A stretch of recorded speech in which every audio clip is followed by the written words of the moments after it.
Welcome back to Good Morning La La Land Thought Thursday. We're here with Anthony Evans, who is a believer, an author, an actor, all the above, and future father. I love that you put that in there. I was asking him, like, are you a father yet? How prego are you? He's like, I'm not. I just, like, I manifest that. I'm like, damn, you go. All right. I love it. You've been a very busy man. Yeah. Expecting the unexpected. Mm-hmm.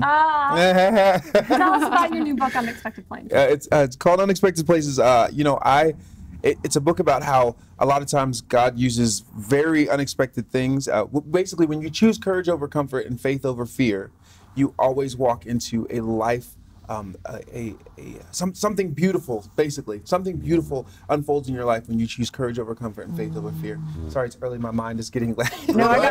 No, it's like you don't get it because I got chills right when you say it. So for me, it's like, thank you for saying the truth. Like, we need it so bad, especially today with the all of us have this fog with the weather going on. So thank you for that hit. Yeah, no problem. But that's the basis of the book. I was asked to write my story. It's crazy how it happened. In 2017, I had a vocal injury. So my main thing is singing. I've been doing that for the last 18 years. And I had a vocal injury where I had to go on vocal rest for 3 months. Like, I couldn't say nothing. I couldn't make a sound. And right before that, I got asked, I got offered a book deal. So I got to sit in silence and write this book. And I could hear so many things so clearly when I had my mouth shut. And then I wrote that story and encouraged the reader to choose courage over comfort. I love this. This is my greatest challenge with my clients. I'm like, if you guys would just this little bit, you'd be surprised what you already know. You don't have to pay me. Yeah, well, I had to stop talking, but yeah. Well, God works in great ways. You want to write a book? Okay, we're going to make you not talk. Exactly. Listen, the book was due the day my doctor said I could talk again. They obviously don't know each other. That it's is crazy, divine. right? Yeah, it's super divine. Yeah. Your publicist and your producer and they're all, okay, we're going to tell him this. Then he'll really get his work done, okay? Exactly. We'll say it's God. What was the first thing you said when you could speak again? I think I just tested my voice. I think I just made a sound because it felt so weird to not speak for I just never thought that I'd go that long without talking. So I think it was just like a test, just a noise. That's the first thing I did. Well, and now you've released a new album on top of it. Everything else, tell us about that. Well, everything else is directly correlated to the book. So my career started in Christian music. I've been doing that for a long time, but I wanted to write songs about everything else that I go through. A quote from C.S. Lewis says, we don't need more Christian literature about Christianity by Christians. We need more literature by Christians about everything else. So I don't want to isolate an audience or make people who don't necessarily believe the way that I believe feel like they're on some other plane or like I don't go through the same things they do. So I wrote about heartbreak and joy and different certain things that we all face no matter what our belief system is. And for me, my hope ultimately turns and comes because of my faith in God. So that's the album ties directly to the book. It all kind of happens simultaneously. So how do you practice your faith most consistently and enjoyably? Is there a way you've discovered or a practice for you that works? Yeah, well, inviting God into everything that I'm doing. A lot of people, it becomes an isolated thing, and for me, it did too. Where it's like church, and that's where I hang out with God, and then after that, I'm like, okay, back to life. I've gotten out of this perfectionism kind of thing and get my life together, and then God can be a part of it. And I've invited him into everything, like just every part of my day. Driving, let's talk. And it has been a life-altering thing for me to just have him be a part of everything that I'm doing. I love that. My favorite authors almost always talk about practicing the presence of God no matter what you're doing. It doesn't have to be a special time. In fact, it shouldn't be a special. They should all be special times, all sacred times. Yeah, you don't have to be a church kid like me. You can have any kind of story and just try inviting him in and see what happens. And it's something beautiful happens. So what do you say to people who are mad at God?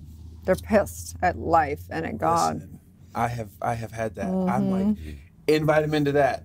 Like, let's talk. We gotta talk right now. It's not shocking. It's not shocking. You know what I mean? And I used to do that. If I was mad, I'd push. Like, I went through a broken engagement, had people in my life not that had no business being there, got dropped from my record label a few years ago, all at the same time, and I was mad. But then I still had to go sing about how great God is. You know what I mean? It was a very convoluted, confusing time for me. But again, when I was honest about where I was, honesty is the start to me to growth and just admitting where you are. You can't go to a doctor's office and not say what's up and then expect to get better. So I said what was up. That's a really interesting point, though, because a lot of times, especially, in the Christian church or in religions, we're afraid to say what's wrong. Yeah. Because we're so inundated with the need to just be, I'm just grateful. I'm grateful for everything that's right. I'm just grateful. I'm just grateful. And to be mad, that's shameful. No, it's an emotion that we have to actually face and deal with in order to return to joy.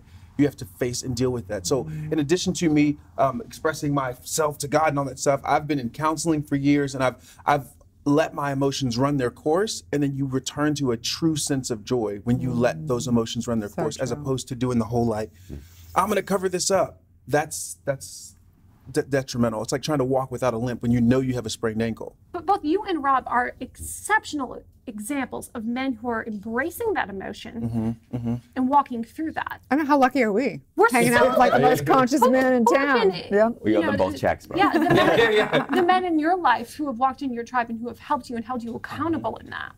Yeah, my grandfather, my dad, I'm very blessed and thankful to have men in my life who have shown me what it means to actually work hard at being good at your core and work hard at being having character and integrity. And it started with them. Like I give all the honor and nods to my grandfather, who made a decision like, I'm going to turn the trajectory of our family by being a man of character and integrity. Well, and you mentioned in setting your intention to be a father, future father. Yeah. What is it that you want to impart on your next generation? All the things that we've talked about. I really want to make sure that my kids understand that it's not, especially in this life we live in LA, it's not about external stuff. That's a byproduct of what's going on the inside of you. And that's the condensed, concise version of what I want my family to ultimately be about. So true. Yeah. So when you do have a dark time or you're out of integrity for yourself, how do you embrace that? Just really feel it? You go to counseling? How would you say for someone to do that if maybe they don't have a counselor? Yeah, well, find one.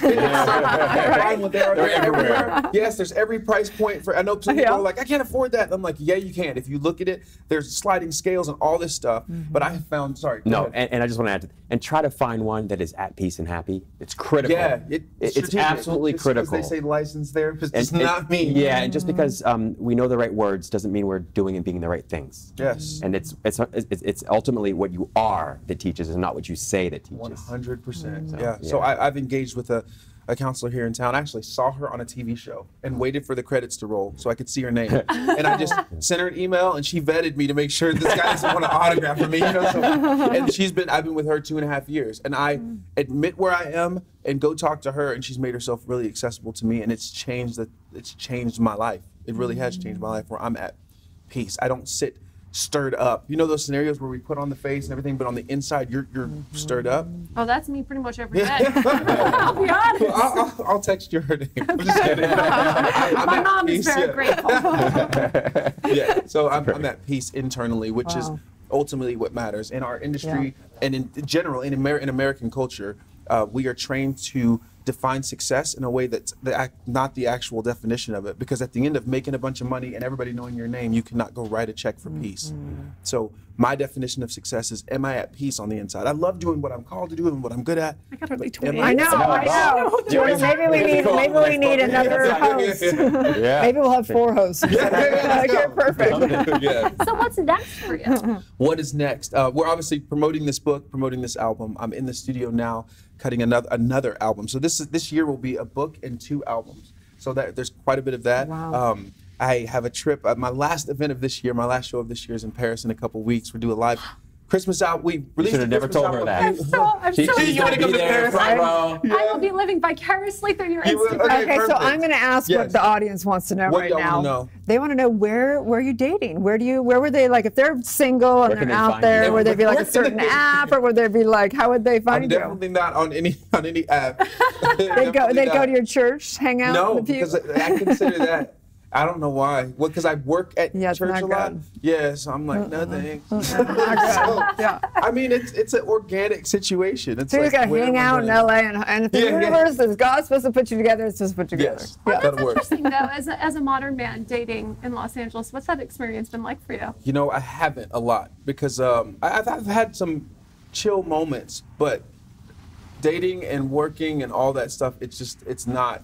And because of the broken engagement, which we didn't get into, that has created a whole level of commitment issues that I'm currently working on with my counselor.